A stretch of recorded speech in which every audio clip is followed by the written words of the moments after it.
Hello and welcome to World News here on TVP World. I'm Marie Cato.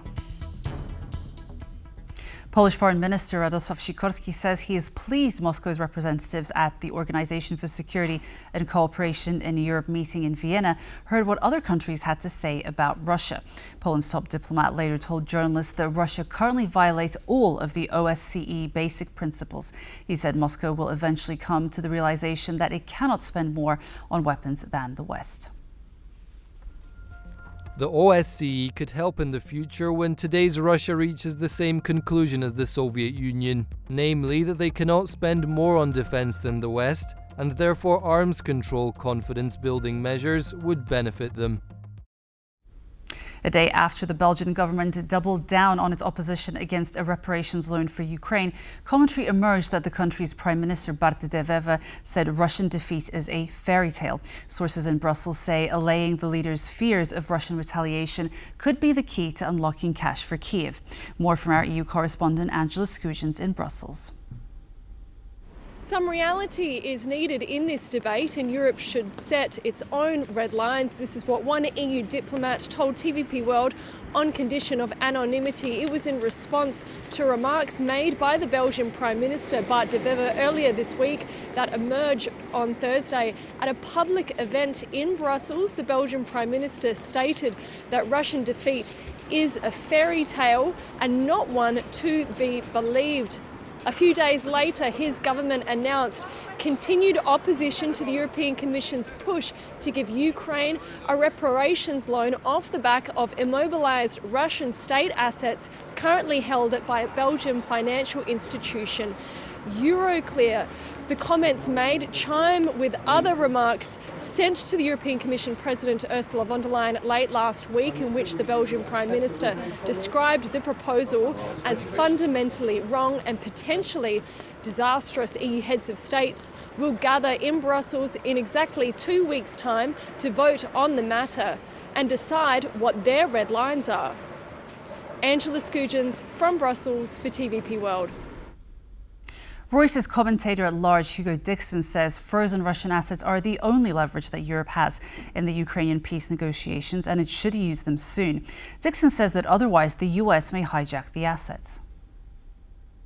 If Vladimir Putin and Donald Trump do a deal without involving Europe and barely involving even Ukraine, then this will be a capitulation deal which will undermine both Ukraine's security and Europe's security.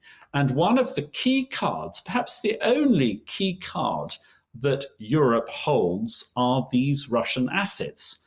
And if Europe doesn't use those Russian assets, which are a trump card, Donald Trump will reach over the negotiating table and he will grab that card for himself.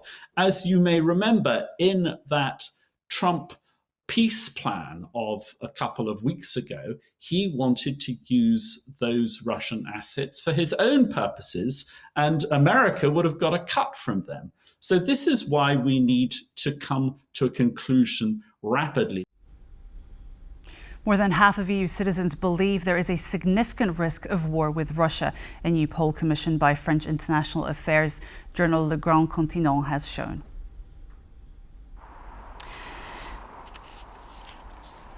When asked about the likelihood of escalation coming from Russia, 51% of the 10,000 people polled across 9 countries said the threat was high or very high. Concern is highest in Poland, which borders Belarus and Russia.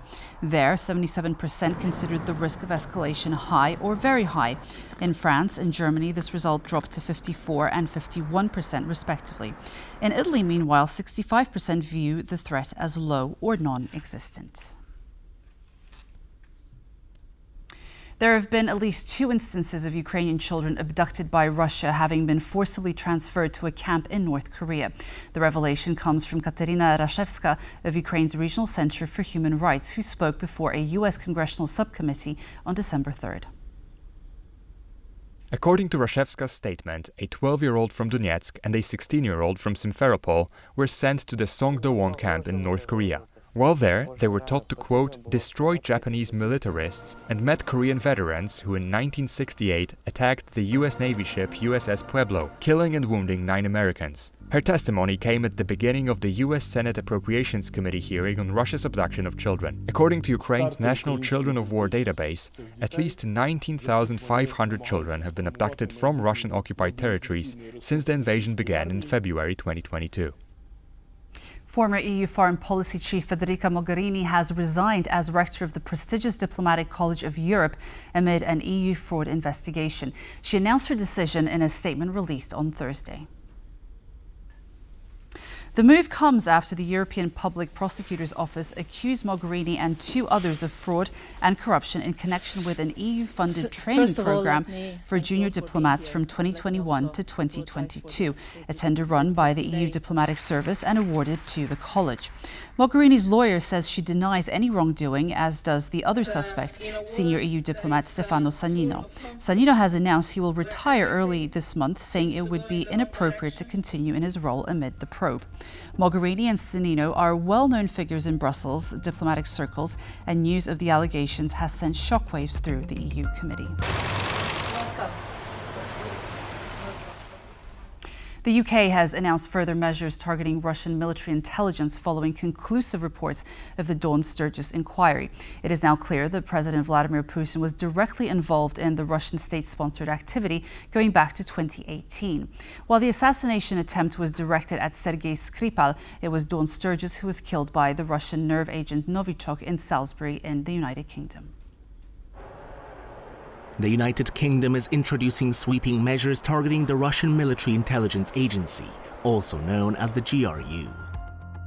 These measures include sanctions on the entire agency. This latest decision follows the publishing of the Dawn Sturgis inquiry's final report, accusing the GRU of state-sponsored hostile acts against the UK and Europe. 3 Russian men who were members of GRU Unit 29155 travelled to this country on Friday the 2nd of March 2018 using aliases Petrov, Bosherov and Fedotov. They came to the UK with the intention of working together to kill Sergei Skripal. Instead of killing their intended target, a former Russian military intelligence officer who acted as a double agent for the United Kingdom's intelligence services during the 1990s and early 2000s by the name of Sergei Skripal, the Russian mission resulted in the death of an innocent civilian and UK national, Dawn Sturgis, in 2018. The victim died after being infected with a highly toxic nerve agent, Novichok, which was developed and held by Russia in contravention of the Chemical Weapons Convention. Dawn Sturgis died an innocent victim of an attempt by officers of a Russian state organization to conduct an assassination on the streets of Salisbury using a highly toxic nerve agent. And I've concluded that the operation to assassinate Sergei Skripal must have been authorized at the highest level, indeed by President Putin. The Russian ambassador to the United Kingdom has also been summoned to answer for Russia's ongoing campaign of hostile activity against the UK. That's all for World News. Thank you for joining us, and stay tuned for much more on TVP World. Goodbye.